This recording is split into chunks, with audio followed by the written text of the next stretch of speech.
And we're back again for, I did said that this series was called Dissection of Dialogue, but I'm not sure if I really want to hang by that sort of thing. Oh, that's the first one done. Alright. So, this is sort of, this used to be a song that I was gonna work on, but I decided against it and just turned it. These all are gonna become poems now, because it really makes a lot more sense, in my opinion, for these to become poems rather than just songs I can't even sing. And it's an easier way to portray what I wish to do. So let's get to it. This world is a dark place, a whole lot of sinning, endless amounts of pain, but the light outweighs it, and it's frustrating that nobody sees that but me. Alright, we finally got an optimistic person. The subject matter, their current name is Goldo. They are sort of this hybrid type of character, which, well, not a literal hybrid, but a hybrid of literal living gold that can, like, they can turn half of their body into gold. I think we went over Goldo plenty of times before in other series and other sort of lore tidbits, but they're relatively within the mythos and the whole sort of, like, within everything I have, they are one of the more unique but also like popular characters. And when I say popular, I mean like a character I can recognize, a character that I can like remember. Like with them, they're like one of the only female characters I even have. Excluding all the fusions, we'll get to those later. You'll understand what I'm talking about in the drawings that, well, in later drawings that you'll see in a later month. It's complicated. Anyways, what was I about to disclose to you guys? Let me see. Alright, this poem. So, already off the bat, we can feel their optimism. Well, this so far feels like. Alright, so let me read this again. This world is a dark place, a whole lot of sinning, endless amounts of pain, but the light outweighs it, and it's frustrating, and nobody sees it but me. That's deep. So they're trying to like say that, like, it's not like you have to, like, it's hard, it's hard, but it can be easier. Like their world, unlike ours, like both of our worlds have one thing in common, and it's that there's pain, but there's also light that outweighs it. But in Goldo's world, it's kind of hard to see it. Like, it's hard to touch into that. That's why I look at the light that shimmers like gold. That's why I help everyone no matter how hard they fall. Now I stand inside the light, fighting the darkness with all my might. So, let me go back a bit. So,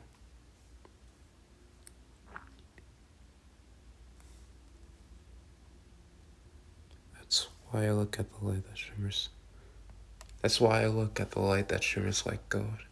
That's why I help everyone no matter how hard they fall. Now I stand inside the light, fighting the darkness with all my might. So it's like, it seems easy to understand, but complicated when you go deeper with it. Like heroism and villainism, it's so, like, we all know it. We all know what a villain is, and we all know what a hero is. Well, do we? Relatively speaking, we know what a hero and what a villain is. So, I feel like this character is a nod to what we would do for, like, why we should see the light, why we should keep going, why we should not stop fighting. But with there is light, there's always darkness. I must fight the endless night, bring everyone into the light that shimmers so bright. Anyone who tries to fight the sunshine will change their mind, or they will pay the ultimate price, which is your life. Just kidding, guys. So again, this character has an audience. We can see here, it says just kidding, guys. Who are they talking to? Probably some friends that in their sort of universe that they're close to. So they have this strong sense of morality and black and white. And they fail to see this sort of gray, this famous gray, this notorious gray, this sort of blackened and lightened gray.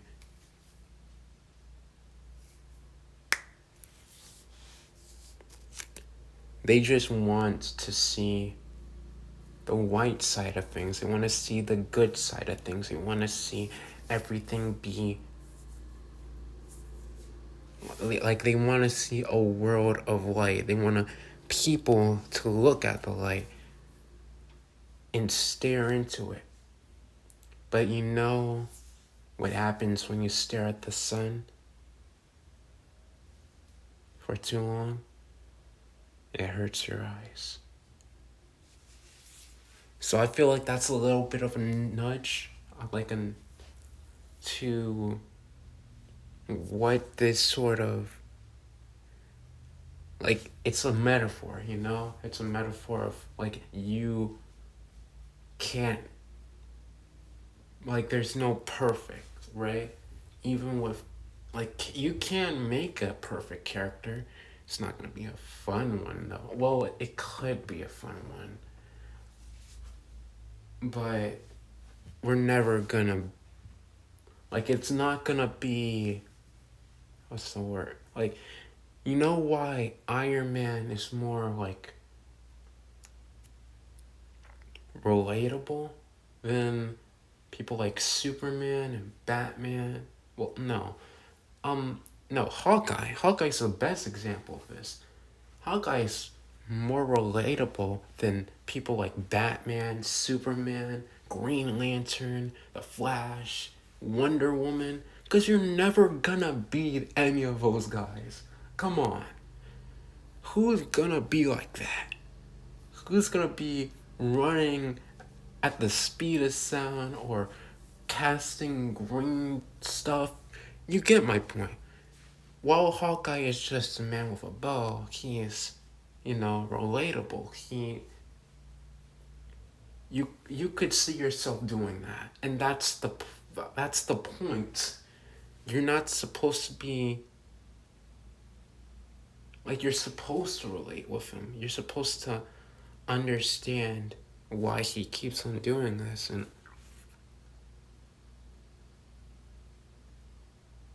where was I going with this? Right. So we're talking about the differences between inspiration, like inspiring, and relating. Like, and I feel like Marvel and DC do this best. DC heroes are all about inspiring. Superman, for example, you're not gonna be like him, but he might inspire you to do some more good in the world. But it's the same for Hawkeye. Like, you could be like him, and that's what's inspiring. That's what makes him human, Anyways, I guess you could kind of get a mixture of the two, right? You have the inspiration of this sort of light, this sort of, like, you want to be this sort of good that she's proposing, but you can't, and she knows you can't, because it says anyone who tries to fight the sunshine will change their mind or pay with the ultimate price. So that's literally a threat out of nowhere. So that's a bit more, not inspiring, but a bit more human, Like, I know nobody's gonna come out here and threaten people for not being perfect, but we all feel like we all inspire to be better. We all want to be better, but what if, like, whenever we're not, especially when we're like gifted or whatnot, when we have talents or whatever, we feel like we should have done more and we could have done more, and like we're torturing ourselves inside with the fact that we could have done more. And I feel like that's like, she's the physical, like, the representation of that. Like, she is representation of our thoughts process, like, what we could have done more. We could have done more in that area. Like, if you got in a 90, we could have gotten 100. If you, like, you can't just do all right anymore in the world. You have to be perfect or do your best. And doing your best is never enough. So you have to be like, so she's like really propelling that out to us, and like that sunshine and that light that everyone must be brought to, that's perfection that she's proposing to us. That's the thing that we all want to be, but no, we can't. So I feel like that kind of dips the two together, the inspiration of us wanting to be better, but it's corrupted with the human side of things of, well, there's certain people that just can't do that and just need to do better, like, are forced to do better. I hope I explained that in the best way I could, but yeah, I try to explain that the best I could. But if you have any questions, leave them in the comment section below. I'd be happy to I'd be happy to explain what I mean, truly. Others say it's hang on. Others say it's corrupted light. Well, that's obviously not right. It's incorrect. Better than the darkness. So she is self-aware of that, like that metaphor of how she's the internal thoughts of us not being good enough, us not being perfect. So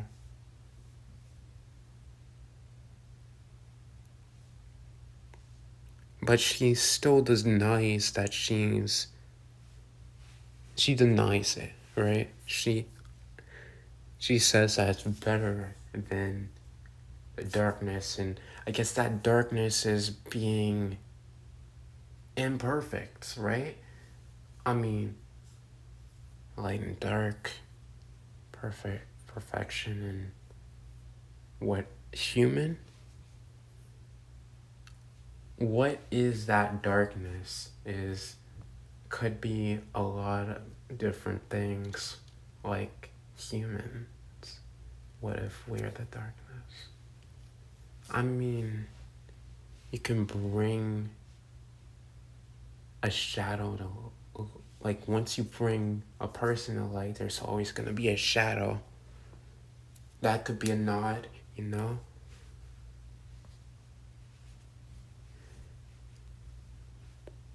They are not the same.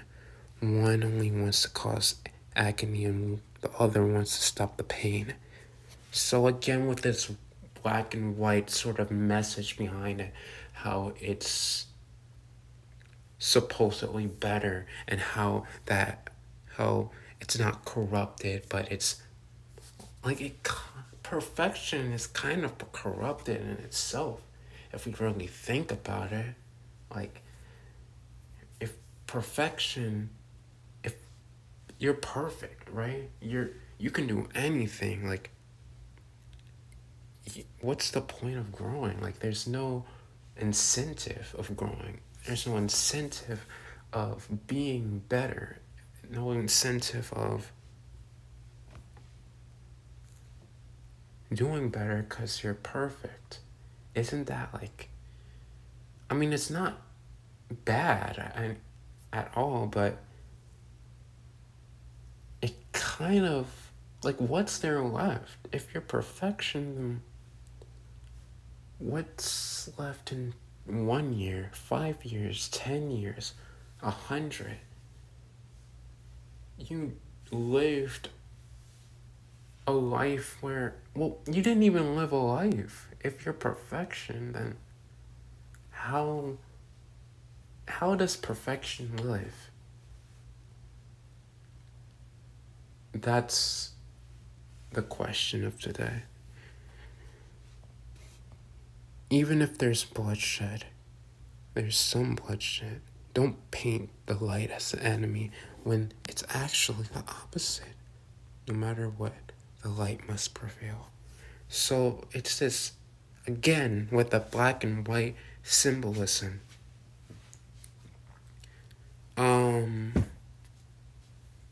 Even if there's bloodshed, so they're slowly but surely getting more dirty. They're slowly and surely getting more not afraid to get their hands they're not afraid anymore to get their hands dirty. In some cases, they're not afraid to do things for the light, if you know what I mean.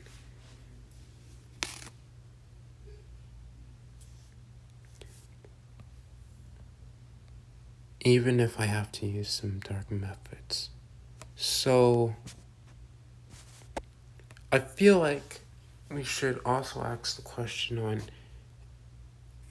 what does she consider herself? Does she consider herself as the darkness that also needs to be purified? Or does she see herself as this sort of representative of light itself, perfection itself? It's sort of that sort of egotistical mindset, or that sort of rotten mindset where she feels like everyone, including herself, needs to be purified.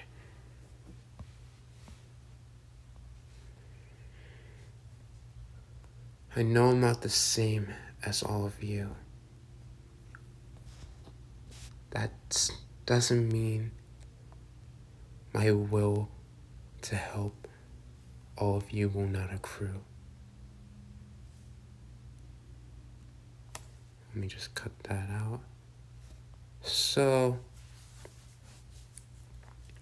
it's a little, again, I know that I'm not the same as all of you, as another nod to her being like this gold hybrid sort of creature. Like they're this sort of being that is able to manipulate their body into gold and turn it into gold and manipulate gold on a extreme level. That's what we'll say. These broken souls will be saved even if it's the last thing I do. Stopping the darkness and saving all of you is what I pursue. That's if you need a clarity. I'll give you help like you're a charity. You're treating like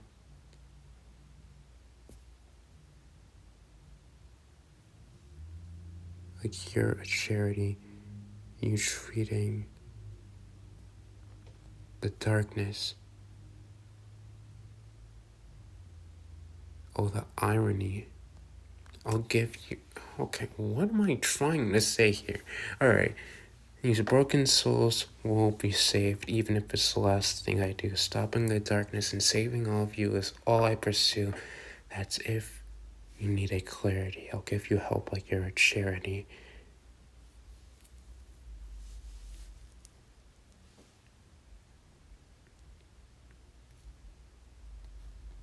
You're treating me like the darkness. You're treating me like the darkness. Oh, the irony. I feel like that's what I was trying to say.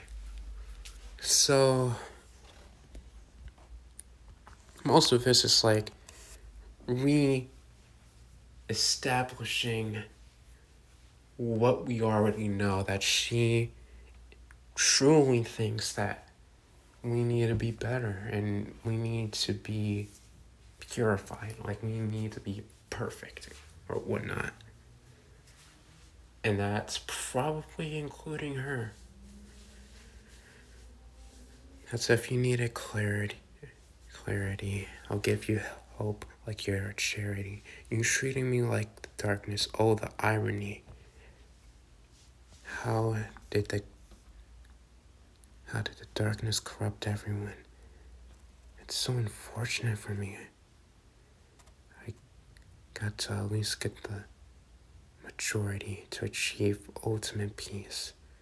I don't care what I have to sacrifice, even if it's my life. I understand I may die, but you will finally see the light. So, we are, again, we're pushing. We're still going up the ladder. We're still seeing the heights of this sort of willingness. What aren't they willing to do for their ultimate peace? For the majority? What aren't they willing to do for peace in general? What dark are they willing to... What dark things are they willing to do for the majority of the people that want to develop within the light.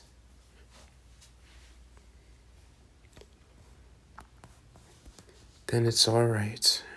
At least in my eyes. I finally made things right. I'll finally make things right. Okay, so it's a little bit of a selfish reason. Alright, she still has this want to do all of this just to feel not accomplished, but she does all of this. She's willing to put her life on the line. She's willing to sacrifice so much. She's willing to give an arm and a leg for this piece. Not just for the people, but for herself to make amends, to redeem herself. And that's everything. So that's a little bit of a deep look into their lore. You see what I did there? Like, look in the light. I'm gonna go now. Have a good day. I will see you guys later. Hit that like button, hit the subscribe button, hit the notification bell so you'll never miss another video. And I will see you all soon. Bye.